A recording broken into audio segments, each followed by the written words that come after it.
Okay, now we're going to be working with Tweezer. Tweezer is a 1-year-old German Shepherd mix. I'm saying German Shepherd Jack Russell mix. And he is fearful of new people. And so in this video, we're going to do a little bit of shaping as well. So what I'm going to have you do is you're just going to wait. And when he looks at me, you're going to say yes and give him a treat. Now, why don't you kind of, if you want, why don't you sit up on the actual couch? Because he's a little too close and proximate to you. Hey, buddy. You can't be fixated on Mom totally. There you go. Yes. All right. So now just watch him and wait for him to look away. And now when he looks at me, you're going to say yes and give him a treat. And I'm going to influence a little bit. Yes. Put the treat in his mouth. You can't reinforce emotion. So even if he barks, go ahead and give him a treat. Okay. So watch him.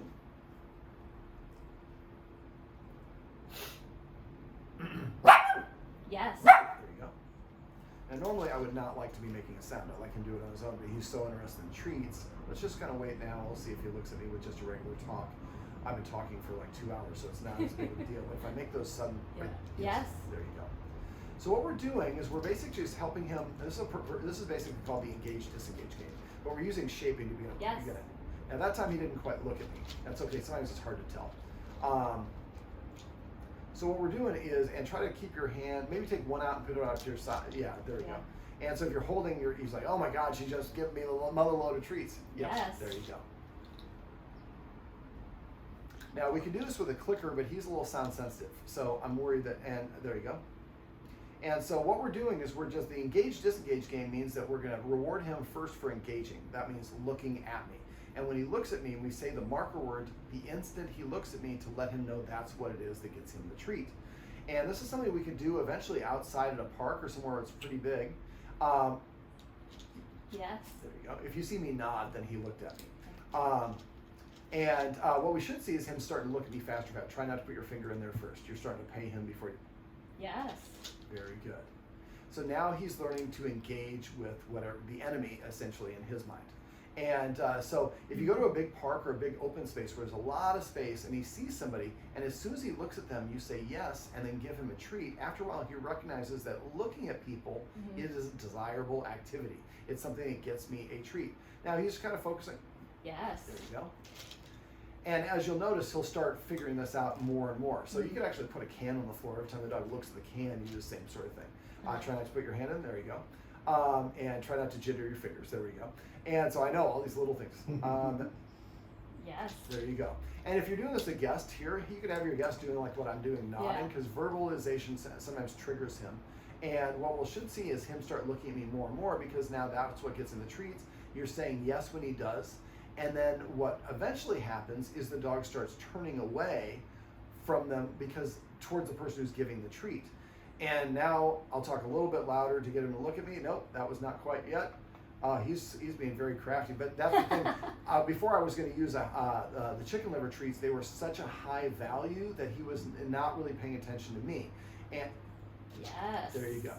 Now that's also a little, and you don't try not to say it twice. And the first time you said yes, so just say it consistently, however you want to say it. But his feet are underneath him, and he's kind of looking around a little bit. He's sniffing around. There you go. Yes. And that yes was a little bit late. We want to try to say the yes the instant he looks at me. And eventually, now that's not quite looking at me. That's looking at the window. That's a good discern. That's why it's helpful to have your friend do the nodding. Yes. And eventually he will figure this out. This might be just too much for him. This is a lot for him to deal with. He's only been in the house for 5 weeks, and he's comes from not the best situation probably. But eventually, what the dog learns is looking at people gets me a treat. And you see what you do when you deliver that treat is he's turning away. So that's the second part of the game. Yes. So what I like to do is I do this for maybe 1 or 2 minutes. And you can do it longer as long as the dog feels comfortable. And eventually you get to the point where the dog is going to look at the person and turn away. Now, how do we figure that out? What I usually do is really when the dog starts like, look at the person, look at the person. Yes. Yeah, more deliberate. When you do it consistently, then like every 10 treats or so, he looks at the person. I know I moved suddenly. And that's why for him, if he barks like this, that means we need to have the person further away. This would be ideal to do at like a big park where you have a lot of space and there's not a lot of busyness. And eventually, yes, there you go. So see what he's doing now, he's turning away. So what I eventually do, when he starts snapping his head to look at the person right away, then every time, then every 10th time, when he looks at the thing, I wait. Because what eventually happens, he'll look and get a habit of looking away. Because that's where the treat's coming from. So I want to wait for the yes, because eventually what I want to do is, let's say that corner of the TV is the boogeyman and I'm the dog. I look and I look away, and now you're marking me looking away from the boogeyman. So first we're saying yes when he looks at me, and then eventually you're going to say yes when he looks away from me. But that's going to come after a lot of practice. Yes. But now what we're doing, what are we doing? We're helping him associate this one sense. Looking at somebody gets me a treat. And also now looking away from them is rewarded. So eventually you get to the point, and that's a, and that eventually gets to the point where now he feels comfortable looking at us, and then he looks away from them.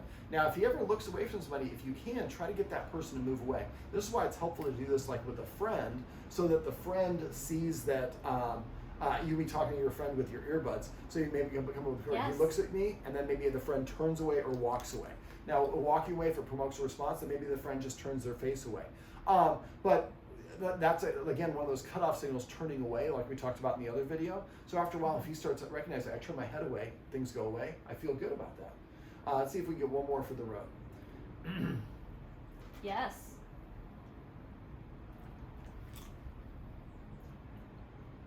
And see that lean and those slow steps are his way of saying that he's uncomfortable.